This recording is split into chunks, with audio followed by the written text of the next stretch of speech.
Ladies and gentlemen, good evening. Welcome back to today's analysis.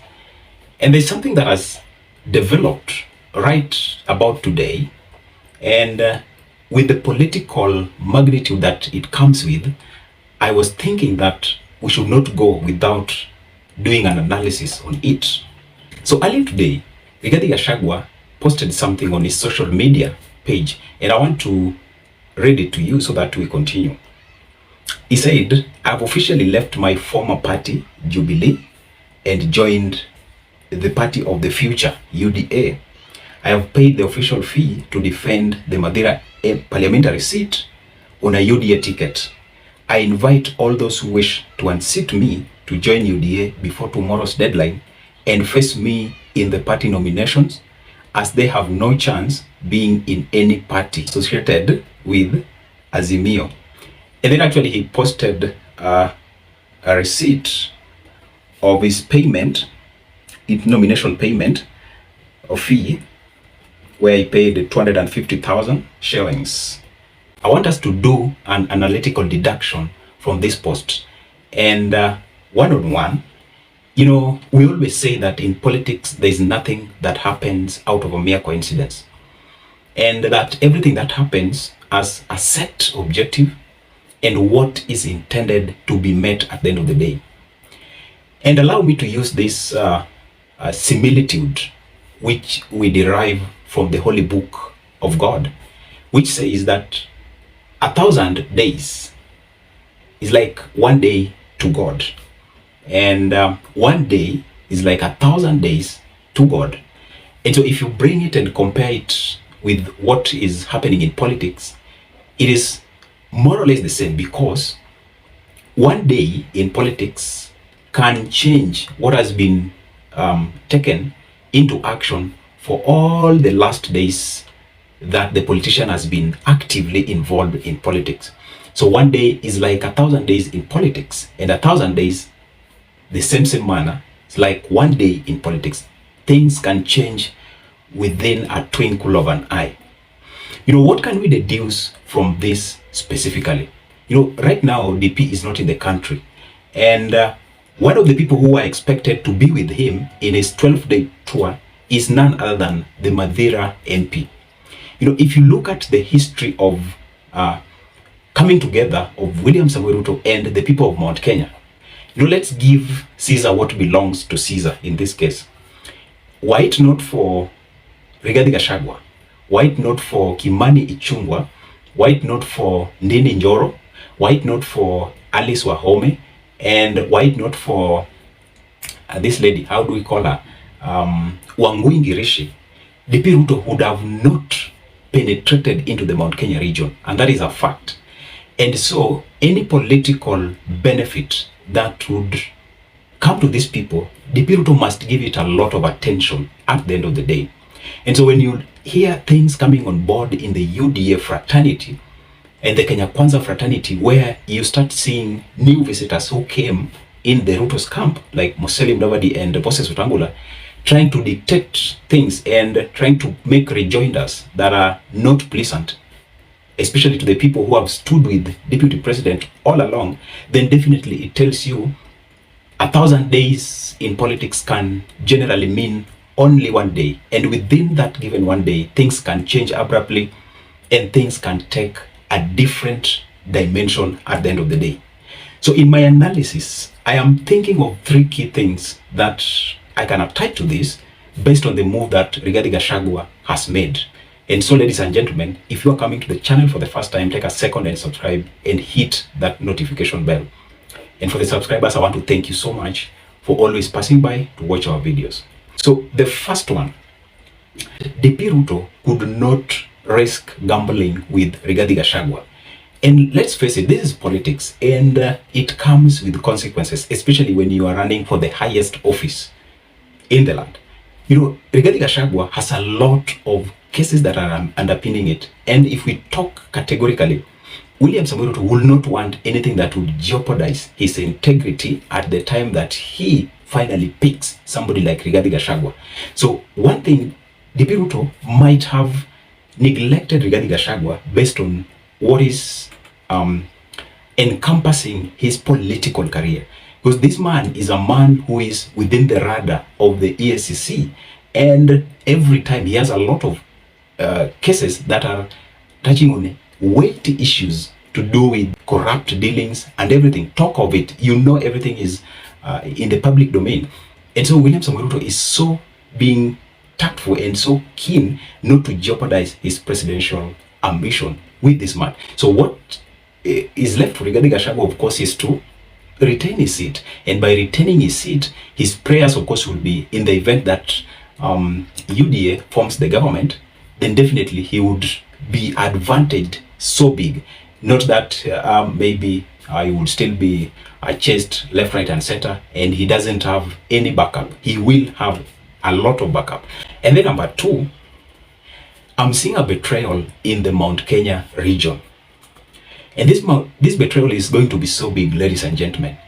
You remember the words of one Mumbi Waiguru. Mumbi Waiguru said something very, very categorical, that you can only rent a Kikuyu, but you cannot buy them. So the only thing that you can do with a Kikuyu is to have a contract with them. And having a contract with them here, it means things might change abruptly. Just like I was telling you, one day in politics is like 1,000 days. 1,000 days are like one day in politics. So what is the Madira MP telling Dr. William Samoei Ruto in this case?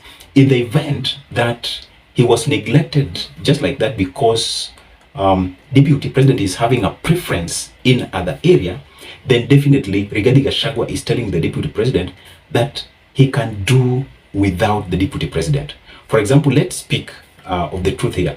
In the event that UDA does not form the next government, people like Rigathi Gachagua will be in trouble. They will be in the cold. And with the next government that is coming, and with the cases that are underpinning the Deputy comes people, they are so weighty. And so by retaining the parliamentary seat that he is already having right now, might actually give him kind of immunity. So he is telling the Deputy President that if you had decided to go for somebody else other than me, then I also want you to know that I can still do without you. And even in the next government, the next government, for example, if it ends up being in the hands of Azimio, people who have been close to President Uhuru Kenyatta are the likes of Rigathi Gachagua. And if you talk of the friendship between Rigathi Gachagua and President Uhuru Kenyatta, it goes way, way back before. Rigathi Gachagua has been President Uhuru's personal assistant. And these are people that might not actually be left just like that, even when a change of government takes place. And then definitely they go back and try to reconcile their differences with President Uhuru Kenyatta. That is in the event that Azimio takes the government at the end of the day. So by Rigathi Gachagua seeing something that is that might come at the end of the day, and with the fact that if Deputy had actually decided to go for somebody else to be his running mate, then Rigathi Gachagua is telling him that I can do without you. I can still do without you. I can still be in the political limelight without you, in the event that he did not give him a listening ear. And then another thing that I'm seeing on this, if Deputy President is going to pick a running mate for Mount Kenya, then definitely it will not be Rigathi Gachagua, and it might go to other areas within the Mount Kenya setting. For example, in Mount Kenya, we have two blocks. So the first block is the block of the Eastern Bloc, and then we have the Western Bloc. So the Eastern Bloc is the block involving the counties like Meru, Tharaka Nithi. We have Embu, I think so. And also, when we come back to the Western Bloc is where we have all these other counties, like for example Nyeri, Murang'a, Kiambu. So you see that arrangement. And if you look at the manner in which Deputy Ruto had its flow of campaigns way before he went to the 12-day tour, you realize that there's attention that he was giving to the Eastern Bloc of Mount Kenya. And in fact, one senator, Kithure Kindiki, was coming out to be somebody who was hinted to have appeared to closely close the tie of ensuring the deal for him to become the running mate of William Ruto is sealed.